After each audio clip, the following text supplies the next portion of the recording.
School service কমিশনে যেতে পারে, মধ্যশিক্ষা পর্ষদের ভূমিকাতে যেতে পারে, শিক্ষা দপ্তরে যেতে পারে, নবান্নে যেতে পারে, শিক্ষামন্ত্রীর কাছে যেতে পারে, ডিএ অফিসে কেন?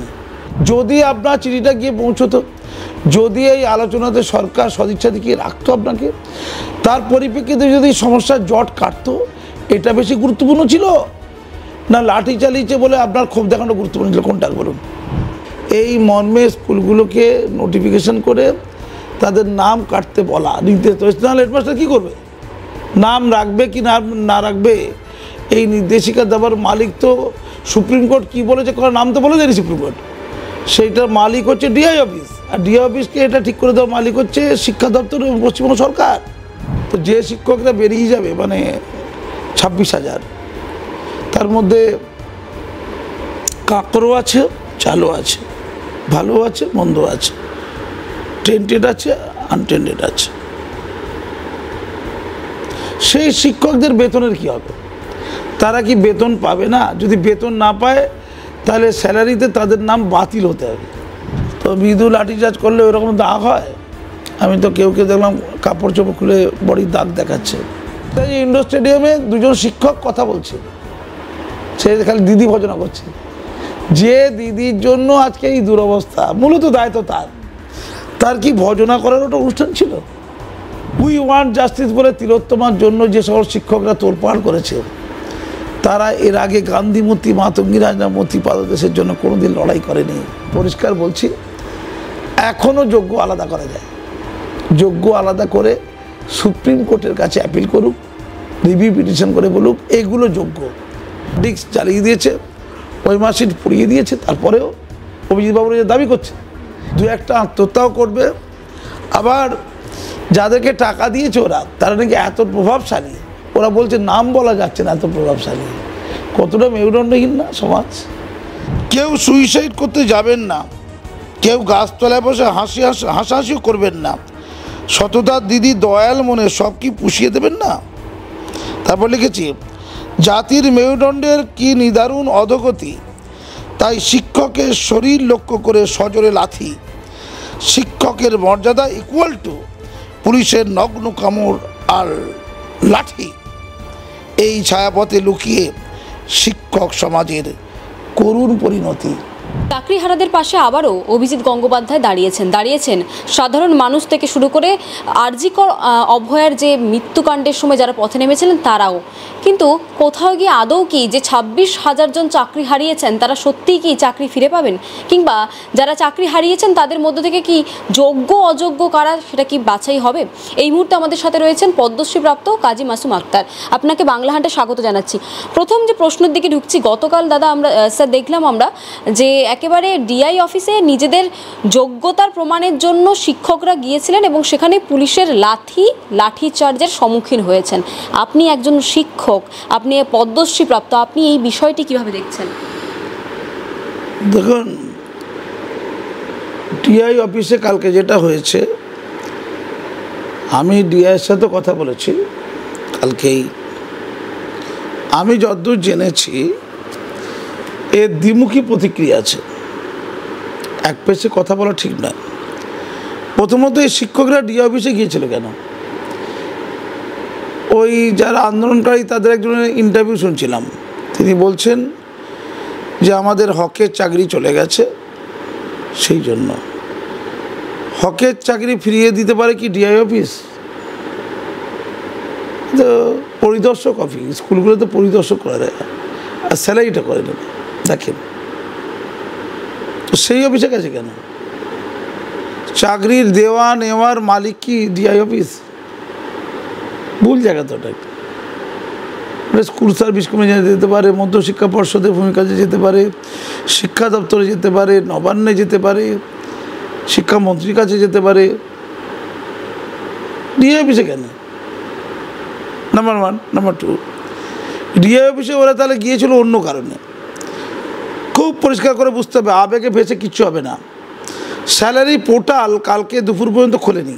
স্যালারি পোর্টালটা হচ্ছে প্রত্যেক মাসের 10 তারিখের মধ্যে, সাধারণত আমরা 5 তারিখে, 2 তারিখে, 1 তারিখেই করে দিই, স্যালারি রিকুইজিশন পাঠাতে হয়। পোর্টালটা অন করে পোর্টালটা খুললে রিকুইজিশন পাঠাই আমরা, 1 তারিখ থেকে রিকুইজিশন পাঠিয়ে দিই, 1 তারিখই, প্রতি মাসের 1 তারিখ রিকুইজিশন মানে চাহিদাপত্র, অর্থাৎ শিক্ষকদের বেতনের চাহিদা যে অনলাইন ফিল আপ, অনলাইন যে রিকুইজিশন রিকোয়েস্ট পাঠিয়ে দিই, সেই অনুযায়ী মাসের শেষে আমরা প্রত্যেক মাসের বেতনটা পাই। যেমন এপ্রিল মাসের যে রিকুইজিশন, স্যালারি রিকুইজিশন, শিক্ষকদের নামে নামে বেতনের রিকুইজিশন আর কি, বেতনের স্যালারি রিকুইজিশন আমরা 1-2 তারিখে পাঠিয়ে দিই। ম্যাক্সিমাম 10 তারিখের মধ্যে এটা করতেই হয়, 5 তারিখের মধ্যেই সাধারণত করে দেয় সবাই। এবার আমাদের গতকালকে পর্যন্ত ওই স্যালারি পোর্টাল খোলেনি, স্যালারি পোর্টাল বিলম্বিত হলে স্যালারি পেতে দেরি হয়ে যাবে গোটা পশ্চিমবঙ্গের সব শিক্ষকদের। স্যালারি পোর্টাল নিয়ে জটিলতা হয়েছে কেন? জটিলতা হচ্ছে এই কারণেই যে স্যালারিতে শিক্ষকদের নাম থাকে, বেতন থাকে, তো যে শিক্ষকরা বেরিয়ে যাবে মানে 26,000, তার মধ্যে কাঁকরও আছে, চালও আছে, ভালো আছে, মন্দ আছে, টেন্টেড আছে, আনটেন্টেড আছে। সেই শিক্ষকদের বেতনের কি হবে? তারা কি বেতন পাবে না? যদি বেতন না পায় তাহলে স্যালারিতে তাদের নাম বাতিল হতে হবে। আমরা রিকুইজিশন অর্থাৎ চাহিদা তো পাঠাতে পারি না। হেডমাস্টাররা যদি স্যালারি চাহিদা পাঠায়, যেমন ধরুন কোনো স্কুলে 15 জন শিক্ষক, তার মধ্যে 11 জন বাতিল হয়ে গেছে, তাহলে 11 জন নাম কেটে দিতে হবে, বিশাল ব্যাপার। একটা স্কুলের 11 জন শিক্ষকের নাম হঠাৎ করে বাতিল হয়ে যাবে, মাত্র 4 জন শিক্ষকের স্যালারি চাইবে, তাহলে এই যে সিদ্ধান্ত, এটা স্কুল নিতে পারে না। এই সিদ্ধান্ত নেবার মালিক হচ্ছে সরকার, শিক্ষা দপ্তর। তারা ডিআই অফিসকে নির্দেশ দেবে যে কাদের কাদের স্যালারি হবে, কাদের কাদের স্যালারি হবে না, স্যালারি পোর্টালে কাদের নাম ডিলিট করতে হবে, বাদ দিতে হবে। তাহলে মাননীয় বলেছেন তোমরা ভলেন্টিয়ারি কাজ করতে যাও, তোমাদের তো কাউকে টার্মিনেট করা হয়নি, টার্মিনেট করবেটাকে? আর ভলেন্টিয়ারি যারা বলছে, কারণ টার্মিনেট যখন করা হয়নি তাহলে তারা কাজ করলে পুরো বেতন পাবে না কেন? ভলেন্টিয়ারি বলছে, ভলেন্টিয়ার মানে হচ্ছে বিনা পারিশ্রমিকে শ্রমদান, এই ভলেন্টিয়ারি বলে। তা মাননীয় যখন ভলেন্টিয়ারি বলছেন, তাহলে তো প্রথমে ডিআই অফিসগুলোকে স্যালারি তো ওখান থেকে ডিল হয়, ডিআই অফিস থেকে, যেখানে হামলা করতে গিয়েছে, সেখানে তো নির্দেশ চলে যাওয়া উচিত ছিল গতকালকের মধ্যে। 9 তারিখ গতকাল, 1-2 তারিখে বেতন করতে হবে যে আপনারা শিক্ষকদের অমুক অমুক অমুক তমুক তমুক তমুক স্কুলের 26,000-এর মধ্যে তালিকা তো সব রয়েছে, সরকারের নির্দেশক অনুযায়ী সকলের স্যালারি হবে না অমুক অমুকের স্যালারি বাদ যাবে, এই মর্মে স্কুলগুলোকে নোটিফিকেশন করে তাদের নাম কাটতে বলা নির্দেশ হয়েছে। নাহলে হেডমাস্টার কী করবে? নাম রাখবে কি না রাখবে এই নির্দেশিকা দেওয়ার মালিক তো সুপ্রিম কোর্ট কী বলেছে, কোনো নাম তো বলে দেয়নি সুপ্রিম কোর্ট, সেইটার মালিক হচ্ছে ডিআই অফিস, আর ডিআই অফিসকে এটা ঠিক করে দেওয়ার মালিক হচ্ছে শিক্ষা দপ্তর এবং পশ্চিমবঙ্গ সরকার। ওরা বলতে এসেছিল যে রিকুইজিশনের জন্য আমাদের নামটা থাকে, বাতিল না হয়। তো ডিআই অফিসের ঘাড়ে মাথা আছে কারোর নাম রাখার আর বাতিল করার? ডিআই অফিস চুপ করে বসে আছে, তারা কী করবে? তারা কোনো নির্দেশ দেয়নি, কারণ তাদের কাছে কোনো নির্দেশ আসেনি। ডিআই অফিস যেটা নির্দেশ দেবে সেইটা স্কুলের এন্ডে যায়, স্কুলে হেডমাস্টার মশাই স্যালারি করার সময় কার কত স্যালারি হবে, কার নাম বাদ যাবে, কার নাম থাকবে, তখন ঠিক হবে। কিন্তু সেটাই স্কুলকে তো নির্দেশ দিতে হবে, তাহলে দীর্ঘসূত্রিতা। সেই কবে অর্ডার ঘোষণা হয়েছে, মাননীয় অনেক কিছু ভেবে ফেলেছেন, কিন্তু এদের স্যালারির কী সিদ্ধান্ত হবে এটাকে চূড়ান্ত করেননি। এতে 20 পাও জলে পড়ছে শিক্ষকরা, এতে 20 পাও জলে পড়ছে প্রধান শিক্ষকরা এবং ডিআইরা। তো ডিআই অফিসে গিয়ে হইলে কী হবে? ডিআই কিছু করতে পারবে? ডিআই অফিসে ওরা মূলত বলতে গেছে হয়তো, বা ডেপুটেশন দিতে গেছে হয়তো যে আমাদের নাম বাদ দেওয়া যাবে না। তো ওদের নাম থাকবে না বাদ দেবে এটা ডিআই অফিস ঠিক করবে না সরকার ঠিক করবে? শিক্ষা দপ্তর ঠিক করবে, পশ্চিমবঙ্গ সরকার ঠিক করবে, মাননীয় ঠিক করবে যে 26,000-এর নাম থাকবে না থাকবে না। 26,000-এর মধ্যে কিছু লোকের নাম থাকবে না সবার নাম থাকবে? 26,000-এর মধ্যে প্রত্যেকের নাম বাদ যাবে না সবার নাম বাদ যাবে? নাকি টেন্টেডের নাম বাদ যাবে না আনটেন্টের নাম বাদ যাবে ইত্যাদি? যোগ্যদের নাম থাকবে, তাহলে যারা অযোগ্যতার নাম বাদ যাবে। কিছু যারা সিদ্ধান্ত হবে, সরকার সিদ্ধান্তহীনতায় ভুগলে এদের আন্দোলনটা কোথায় করা উচিত? তাহলে ডিআই অফিসে? নিশ্চয়ই নয়। খুব ঠান্ডা মাথায় বলতে। কিন্তু ওরা প্রতীকীভাবে ডি অফিসে কাছে ডেপুটেশন দিয়েছে, দিতে পারে যে স্যার আমাদের নাম ক্যান্সেল করবে না, কারণ আলটিমেটলি নিম্নতর অথরিটি হচ্ছে ডিআই অফিস, যাদের কাছে খবরটা এসে পৌঁছবে। কিন্তু এটা করতে গিয়ে যেটা দেখলাম, ওরা বাউন্ডারি যে মেন গেট সেইটা ওরা জাম করেছে, লাফিয়ে গেছে, পুলিশ ছিল আটকাচ্ছে, শোনেনি।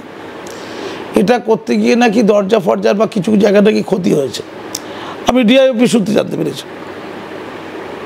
কিন্তু তার পরিপ্রেক্ষিতে ওরা ডেপুটেশন দেওয়ার কথা, প্রথমেই তো ডেপুটেশন দিয়ে দেওয়া উচিত ছিল। তো ডেপুটেশন দিতে গিয়ে 400-500 লোক একসাথে যাওয়া তো ঠিক নয়, ওরা দরজার বাইরে থাকতে পারতো না, টপকে 4-5 জন 6 জন গিয়ে ডেপুটেশনটা ডিআর কাছে জমা দিয়ে আসতে পারতো। আমাদের এই বক্তব্য স্যার, আমাদের লোককে ঢুকতে দেওয়া হয়নি, তারা দরজার বাইরে আছে, আমরা 5 জন দিতে এসছি। যদি এটা না মানতো তখন একটা বিক্ষোভের জায়গা ছিল। কিন্তু ওরা ওই শত শত টিচার তারা দরজা মেন গেট জাম করে ভেতরে ঢুকে গেল, ঢুকে গিয়ে যদি উপরে চলে যায়, যদি কেউ মারধর খেয়ে যায়, নিরাপত্তার প্রবলেমে কে দায়িত্ব নেবে? পুলিশকে নিতে হবে। পুলিশ কি তাদের সংযত করবে? না। আমি এটা দেখলাম পুলিশ বেধড়ক মেরেছে এবং লাথি পর্যন্ত মেরেছে। আচ্ছা, ওপরের মহল থেকে নির্দেশ ছাড়া কি এই ধরনের লাঠিচার্জ সম্ভব? সম্ভব নয়। আমার মনে হয় নিশ্চয়ই কিছু নির্দেশ ছিল, কারণ কমিশনার পুলিশ সহ মুখ্য সচিব সহ বলছে পুলিশকে বাধ্য করা হয়েছে। মৃদু লাঠিচার্জ করা হয়েছে সিপিও বলেছে। তো মৃদু লাঠিচার্জ করলে ওইরকম দাগ হয়? আমি তো কেউ কেউ দেখলাম কাপড় চোপড় খুলে বড়ি দাগ দেখাচ্ছে, দাগটা তো বেশ জোরে লাঠিচার্জ। আমি কমিশনার পুলিশকে মুখ্য সচিবকে বলি, ওই শিক্ষকদের পিঠের দেওয়াল বলে, ওটা পিঠের ছাদ বলে, পিঠে যে বিভৎস দাগ দেখলাম, ওটা মৃদুতে হয় না, ওটা ইচ্ছাকৃত প্রচণ্ড জোরে মারলে এটা হয়। অনেকে চোটচাট হয়েছে, ক্ষতিগ্রস্ত হয়েছে।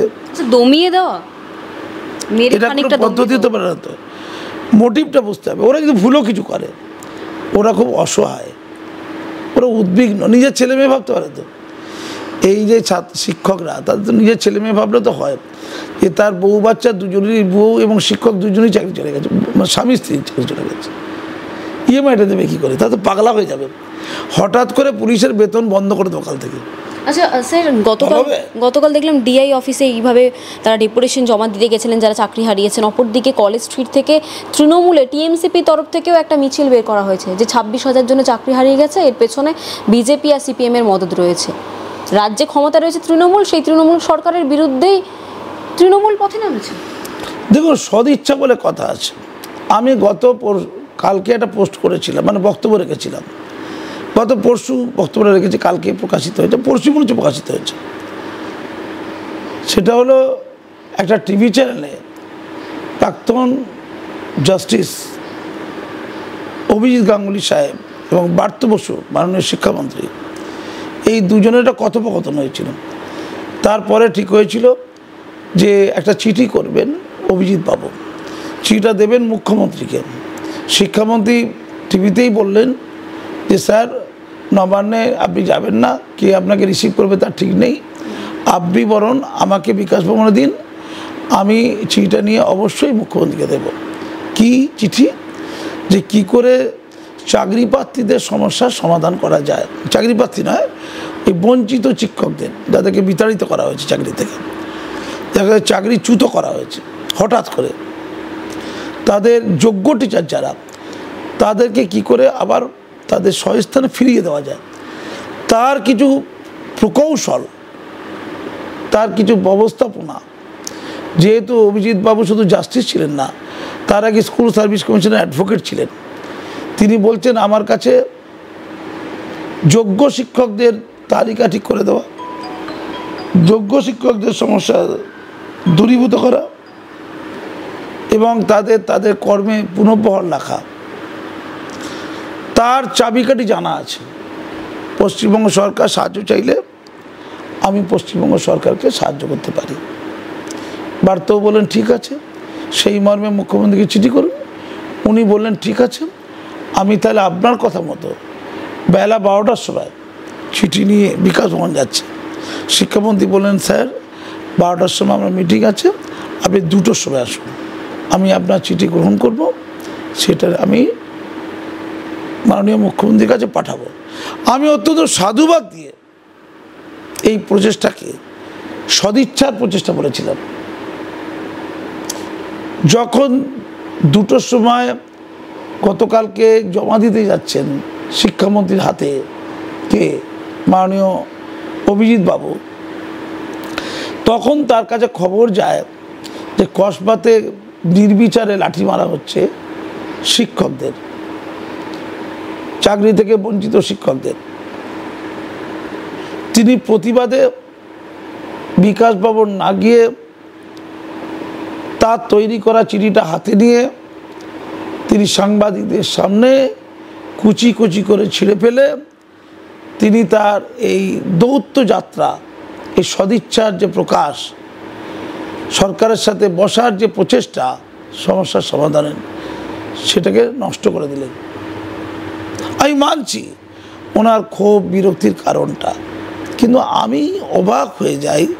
আমি অত্যন্ত ভূয়সী প্রশংসা করেছিলাম, শিক্ষামন্ত্রীকেও ধন্যবাদ দিয়েছিলাম, অভিজিৎ বাবুকেও ধন্যবাদ দিয়েছিলাম যে সব কিছুর ঊর্ধ্বে উঠে, রাজনীতির ঊর্ধ্বে উঠে এই অসহায় মানুষদের চোখের জল মোছাতে, তার ইগোটিগোকে জোরে ছুঁড়ে ফেলে দিয়ে সমাধানের কথা ভাবছে। এই যেটা হচ্ছে বিক্ষোভ টিক্ষোভ, লোকজন যাচ্ছে, কেউ সমাধানের কথা ভাবছে না, মজা ফুর্তি হচ্ছে। দুর্ভাগ্য, আমি একটু বলি, দুর্ভাগ্য এটা, আমার ভালো লাগেনি এটা। উনি ছিঁড়ে ফেলে দিলেন অভিজিৎ বাবু, আমি ওনাকে শ্রদ্ধা করি এবং আমি নিজেও টিভিতে বলেছি, পোর্টালে বলেছি যে যাদের নিয়ে টিম গঠন করতে চাইছেন তাদের প্রয়োজন হলে আমাকেও রাখতে পারে, কারণ 5-7 বছর ধরে গান্ধীমূর্তি, মাতঙ্গিনী হাজরামূর্তি পাদদেশে যে বঞ্চিত শিক্ষকদের দল আন্দোলন করছিল, সবচেয়ে প্রথম দিকে আমি ছিলাম ওদের সাথে, প্রথম দেশের পর্যন্ত আমি ওদের মেন্টর ছিলাম। ওদের চোখের জল মোছাতে নিঃস্বার্থভাবে, কোনো রাজনৈতিক ঝান্ডা নিয়ে নয়, কোনো রাজনীতির তোষামত করতে না, ব্যক্তি মানুষ হিসাবে, শিক্ষক হিসাবে আমি ওদের পাশে গিয়েছিলাম। আমি বলেছিলাম যে আমি নিজে থাকবো যদি চান আপনি সমস্যার সমাধানে। দুর্ভাগ্য, আমি অভিজিৎ বাবুকে তোমাদের এই বাংলা হাটের মাধ্যমে জানাই, আপনি একজন জাস্টিস পণ্ডিত লোক, ওই পদক্ষেপটা আমার ভালো লাগেনি জানেন। আমি জানি কোথাও পুলিশ লাঠি চালাবে না, এ তো হামেশাই করে, না আজকেও চালাবে লাঠি, কী হয়ে তাতে চলছে তো। এর আগে তো কামড়ে নিয়েছে, নুচে নিয়েছে, ছিঁড়ে দিয়েছে, তিনি তো বলেছেন ঘেউ ঘেউ ঘেউ ঘেউ করবেন না। কত কথা তো জানি, এইগুলো নিয়ে পড়ে থাকলে চলবে? যদি আপনার চিঠিটা গিয়ে পৌঁছতো, যদি এই আলোচনাতে সরকার সদিচ্ছা দেখিয়ে রাখতো আপনাকে, তার পরিপ্রেক্ষিতে যদি সমস্যার জট কাটতো, এটা বেশি গুরুত্বপূর্ণ ছিল না লাঠি চালিয়েছে বলে আপনার ক্ষোভ দেখানো গুরুত্বপূর্ণ ছিল? কোনটা বলুন? এ তো মারা যায়নি কেউ, ভয়ঙ্কর কিছু ঘটে যায়নি। আপনি যারা কাজ করতে পারতেন, আপনি তা আপনার ক্ষোভ দেখাতে শিক্ষামন্ত্রীর সাথে দেখা নাও করতে পারতেন, আপনি শিক্ষামন্ত্রীর দপ্তরে গিয়ে রিসিপ্টটা করে দিতে পারতেন, চিঠিটা জমা দিয়ে আসতে পারতেন, শুধু চিঠিটা জমা দিয়ে আসা।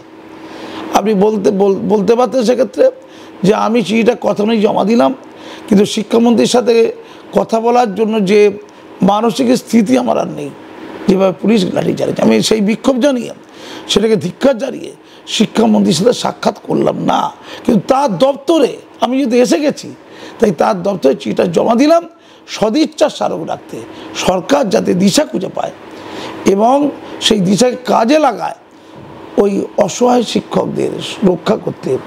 সেক্ষেত্রে তার বলার জায়গা হতো যে আমি চেষ্টা করেছিলাম যে রাজনীতি নির্বিশেষে ওদের কল্যাণ সরকার চাইনি।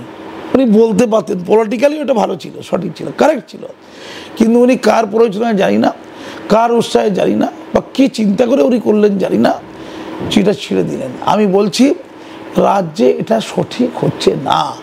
আজকে এখন বিক্ষোভ কর্মসূচি দেখছি, প্রচুর লোক বিক্ষোভ জানাচ্ছে। আমি বলেছিলাম উই ওয়ান্ট জাস্টিস বলে তিলোত্তমার জন্য যে সকল শিক্ষকরা তোলপাড় করেছে, তারা এর আগে গান্ধীমূর্তি, মাতঙ্গিনী হাজরামূর্তি পাদদেশের জন্য কোনোদিন লড়াই করেনি, আর 26,000 জন্য তাদেরকে জানজু দিতে দেখছি না। শিক্ষকদের, ডাক্তারদের আন্দোলনে শিক্ষকরা গিয়েছে, খারাপ নয়। একজন শিক্ষিকা বলেছিলেন, প্রধান শিক্ষিকা হাওড়ার একটা স্কুলের, যে সমাজ যদি ধ্বংস হয়ে যায়, রাষ্ট্র যদি ধ্বংস হয়ে যায়, 18 নিচের বাচ্চাদের রাস্তায় না হবো, মিছিল করব খামোকা। 18 নিচে বাচ্চাদের রাস্তায় নামিয়েছে, তিলোত্তমার কারণে নাকি রাষ্ট্র ধ্বংস হয়ে গেছে। তিলোত্তমা এখনও নাই পায়নি, তা রাষ্ট্র ধ্বংস হয়ে গেছে, অত 26,000 জন্য মিছিল করে নামবে না, বুঝছে না? এর আগে গান্ধমতি পাদদেশ, মাতঙ্গী রাজনামতি পাদদেশ, যাতে কতজন সুইসাইড করে কতজন মারা গেছে, একটা জলের বোতল পর্যন্ত কেউ দেয়নি। ডাক্তারদের আন্দোলনে কোটি কোটি টাকা দিয়েছে। সেই ডাক্তারদের কেউ মনে হচ্ছে আমি বলেছি ওই শিক্ষকদের চপেটাঘাত করা উচিত, যারা ওখানে হই করছিল এখানে চুপ করে বসে আছে। ঠিক বলেছে একদম। আমার কথায় মনে হচ্ছে একটু চাপখানি পেয়েছে এই ডাক্তারদের, কিছু কিছু দিতাম। যারা MBBS ডিগ্রির পরে MS নেই, তারপরে নিজের নামের পাশে MS লেখা, আমি তাদের করাপ্টেড বলি। আমার ওই সুনির্দিষ্ট ওই ডাক্তারদের বিরুদ্ধে অভিযোগ আছে। মিডিয়া আছে, ক্যামেরা আছে, দেখলো মিডিয়া আছে, ক্যামেরা আছে, আমি হাইলাইট হবো, আমি সমাজকর্মী হবো। শিক্ষকদের এই আন্দোলনে দেখি সেই মুখটা ঘুরছে, যে একটা মুখ ঘুরছে, চর্চায় থাকতে আন্দোলন, রাইট। এই যে ভণ্ডামি, জানো আমার না সহ্য হয় না। ওই শিক্ষকরা আমাদের মতো লোকের থেকে পরামর্শ নিতে আসেনি, শিক্ষকরা বিভ্রান্ত, এরা আন্দোলন করতে ঠিক মতো জানে না, এর ট্র্যাপে পড়ে যায়। সে কারণেই আরজি কর নিয়ে এত আন্দোলন বলছি ব্যর্থ। নেতাজি ইন্ডোর স্টেডিয়ামে দুজন শিক্ষক কথা বলছে, সে খালি দিদি ভজনা করছে, যে দিদির জন্য আজকে এই দুরবস্থা, মূলত দায়িত্ব তার কি ভজনা করার ওটা অনুষ্ঠান ছিল? বলছে আমি মনে করেছি, আমি করব, আমরা নয়। আমি কোথায় বলতে হয়, আমরা কোথায় বলতে হয় জানি না। আমি জানি না ও সেই কাঁকড় টিচার কিনা। এরা আন্দোলন করতেও জানে না, ওই মুখটাও জানে না, প্রকৃত মানুষদের থেকে সাহায্য নিতেও জানে না। আন্দোলন করবে কি করে? আমার দুঃখ লাগে। আমার মাঝে মাঝে মনে হয় যে মাননীয় সবচেয়ে খুশি কার প্রতি? বিকাশ রঞ্জন ভট্টাচার্যের প্রতি। তিনি মনে হয় চেয়েছিলেন 26,000-এর চাকরি চলে গেলে ভালো হয়, ওদেরকে সিভিক ভলান্টিয়ার করব, মানে সিভিক টিচার, অথবা পার্শ্ব শিক্ষক করে 20-30 হাজার টাকা বেতন দিয়ে দেবো। 70,000-এর বেতন অস্থায়ী হলো চাকরি, 20,000-এ গিয়ে ঠেকলো। কার লাভ? সরকার লাভ। সরকার একদিকে উদারতা দেখালো, হাতে গিফটসের মধ্যে টিচারদের রাখলো, 26-এর ইলেকশনে খাটাবে, না খাটলে 26-এ পরে বের করে দেবে। আর যে বাড়তি টাকা সংগৃহীত হলো লক্ষ্মীর ভাণ্ডারে যাবে, সরকারের টাকা তো কোটি কোটি টাকা, সামনে 26-এ ইলেকশনে কাজে লাগবে। কিছুদিন পর লোক ভুলে যাবে সব, যেমন গান্ধী মূর্তি, মাতঙ্গী হাজরা মূর্তি পাদদেশ লোক ভুলে গেছে, যেমন তিলোত্তমা লোক ভুলে যাচ্ছে, যেমন বাংলাদেশটা ভুলে গেছে, ওয়াকআপটা ভুলে যাবে মারপিট না হলে, ওবিসিটা ভুলে গেছে, তেমনই ভুলে যাবে। আমি পরিষ্কার বলেছি, আগামীতে প্রাইমারি বিদ্যালয়ে 32,000 চাকরি র্যাডারে আছে, 43,000-এর প্যানেল আছে। আমার মনে হয় জাস্টিস কেসটা থেকে পালিয়ে গেছে, শুনলাম জাস্টিস চলে গেছে, জেল ছিলেন। আগামীতে 43,000-এর প্যানেলটা বাতিল হতে পারে, তারাও বেকার হয়ে যাবে।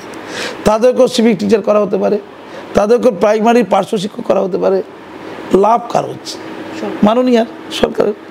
বিপুল টাকা পাচ্ছে, সরকার তো টাকাটা চায়, কারণ মাননীয় তো 3 বছর ধরে জানতেন। আপনি তো সরাসরি সরকারকে অভিযোগ করলেন। হ্যাঁ করছি তো, লুকোচ্ছি নাকি আমি? মাননীয় তো ভালো করে 3 বছর ধরে জানতেন যে বারবার অভিযোগ করার পরেও যদি সমস্যার সঙ্গে বারবার সুপ্রিম কোর্ট বলেছে যোগ্যতার তালিকাটা দিন, অযোগ্যতার তালিকা দিন, 3 বছর ধরে বলে যাচ্ছে। না দিলে অবশেষে গোটা প্যানেল যে বাতিল করবে। আমি জানতাম, মাননীয় জানতেন না? জানতেন। বিকাশ রঞ্জন ভট্টাচার্য অনেক হেল্প করেছেন, তাই বিকাশ রঞ্জন ভট্টাচার্য উনি নোবেল দেবেন বলেছেন। আমিও সাহায্য করবো, বিকাশের নোবেল পাওয়া উচিত, কারণ সুপ্রিম কোর্টের উপরে স্থান। মানে দিদি কথা অনুযায়ী বলছে যে বিকাশ সব করেই দিয়েছে, অর্থাৎ সুপ্রিম কোর্টের প্রধান বিচারপতি নির্বোধ লোক, তার কোনো জ্ঞানগম্যি নেই, তার কোনো চিন্তাভাবনা নেই, তার বিচার অসার, অযৌক্তিক। মাথা গরম করে দিয়েছে কে? বিকাশ রঞ্জন ভট্টাচার্য। যে লোকের এত ক্ষমতা, তার নোবেল পাওয়া উচিত। আমার তো মনে হয় দিদির অনেক কল্যাণ করে দিয়েছেন বিকাশ রঞ্জন ভট্টাচার্য, তাই তার মন্ত্রিসভায় বিকাশ রঞ্জন ভট্টাচার্যকে নেওয়া উচিত। উল্টো বলছে। কারা কী ভাবছে যাই না, কাজী বাসবক্ত অন্যরকম ভাবে, ব্যতিক্রমী ভাবনা ভাবে। আমি পরিষ্কার বলছি, এখনও যোগ্য আলাদা করা যায়। যোগ্য আলাদা করে সুপ্রিম কোর্টের কাছে অ্যাপিল করুক, রিভিউ পিটিশন করে বলুক এগুলো যোগ্য। অযোগ্যদের পরে দেখাবে, যোগ্যদের তো প্রাথমিক তালিকা করা যেতে পারে একটা। এই যে অভিজিৎ গঙ্গোপাধ্যায় এসেছেন, একদম হস্তক্ষেপ করছেন এই ব্যাপারে, কোথাও গিয়ে কি আবার পুনরায় যে অযোগ্য যোগ্যের মধ্যে একটা প্রবলেম সৃষ্টি হয়েছিল, একদম বাছাই করতে প্রবলেম হচ্ছিল, সেক্ষেত্রে কি অনেকটা জট কাটবে বলে মনে করছেন? অভিজিৎ গাঙ্গুলি বাবু তো দাবি করছিলেন, কিন্তু তিনি তো চিঠি জমা দিলেন না। তিনি মনে হয় আরও শিক্ষানীতিতে থাকবেন না, থাকলে তো ভালো হতো। মানে আমি সদিচ্ছাটা বলছি, আমি ভালোটা বলছি, আসলে তো ভালো হওয়া দরকার। উনি যদি এক চিলতেও সাহায্য করতে পারতেন, সেটা নিতে আপত্তি কী আছে? তাহলে যোগ্যদের তালিকা ধরুন 15,000 যোগ্য আছে, আউট অফ 26,000, 16,000 যোগ্য। তো 16,000 যোগ্য তালিকা যদি সুপ্রিম কোর্টে পাঠিয়ে দিয়ে বলা হয়, হুজুর এই 16,000 যোগ্য ইতিমধ্যে পেয়ে গেছে, এদের নিয়োগটা আটকাবেন না, এদের ছাড়পত্র দিয়ে দিন, মিটে যাবে না? বাকি আমি আরও 10,000 দেখছি, তার মধ্যে কোথাও কোথাও ওই কাঁকড় আছে, তার মধ্যে কিছু যোগ্য থাকতে পারে, একটু সময় দিন হুজুর, এদেরটাও মূল্যায়িত করে কাঁকড়দের আপনি বাদ দিয়ে দিন। এটা করা যেত না? হার্ড ডিস্ক জ্বালিয়ে দিয়েছে, ওই মার্কশিট পুড়িয়ে দিয়েছে, তারপরেও অভিজিৎ বাবুর যে দাবি করছে, এই চেষ্টা বলছি, চেষ্টা, দুর্ভাগ্য। এরা এসব চায় না, খামোখা হই হই হই করছে, দু একটা আত্মহত্যাও করবে। আবার যাদেরকে টাকা দিয়েছে ওরা, তারা নাকি এত প্রভাবশালী, ওরা বলছে নাম বলা যাচ্ছে না, এত প্রভাবশালী। কতটা মেরুদণ্ডহীন না সমাজ? কাজী মাসুম আক্তার দুবার রক্তাক্ত হওয়ার পরও ভয় পাই নেই, কথা বলছি টিভি চ্যানেলে, সরকারি কাজ করি আমি, বলছি তো। হায় রে আমার সমাজ, একটা জাতি, ওরা নাকি জাতির মেরুদণ্ড। আমি আমার সোশ্যাল মিডিয়ায় একটা বক্তব্য রেখে আমি লিখেছি জাতির মেরুদণ্ডের কথা, যে আমরা কোন জায়গায় দাঁড়িয়ে আছি। মেরুদণ্ড লিখেছি, দেখুন, এটা হলো যে কেউ সুইসাইড করতে যাবেন না, কেউ গাছতলায় বসে হাসাহাসিও করবেন না, সততার দিদি দয়াল মনে সব কি পুষিয়ে দেবেন না। তারপর লিখেছি জাতির মেরুদণ্ডের কি নিদারুণ অধোগতি, তাই শিক্ষকের শরীর লক্ষ্য করে সজোরে লাথি, শিক্ষকের মর্যাদা ইকুয়াল টু পুলিশের নগ্ন কামড় আর লাঠি, এই ছায়াপথে লুকিয়ে শিক্ষক সমাজের করুণ পরিণতি। আমি সরলমতি শিশুদের কথা ভাবি, ছাত্রদের কথা ভাবি, তারা সবচেয়ে বেশি নিগৃহীত, অত্যাচারিত, সবচেয়ে ক্ষতি তাদের। আমরা তাদের কথা ভুলে গেছি, আমরা তাহাদের কথা ভুলে গেছি। তাদের শিক্ষক কাটমানির, তাদের শিক্ষক চোর, আর শিক্ষক কালপিঠ। হঠাৎ করে হারিয়ে গেল কিছু শিক্ষক, যে শিক্ষকরা আসতে পারত, তারা গাছতলায়, চারিদিকে নাই নাই নাই। একটা স্কুলে 14 জন শিক্ষক, 11 জন বেরিয়ে গেল, একটা স্কুলে 4 জন শিক্ষক শূন্য হয়ে গেল। ক্ষতিটি কার হলো?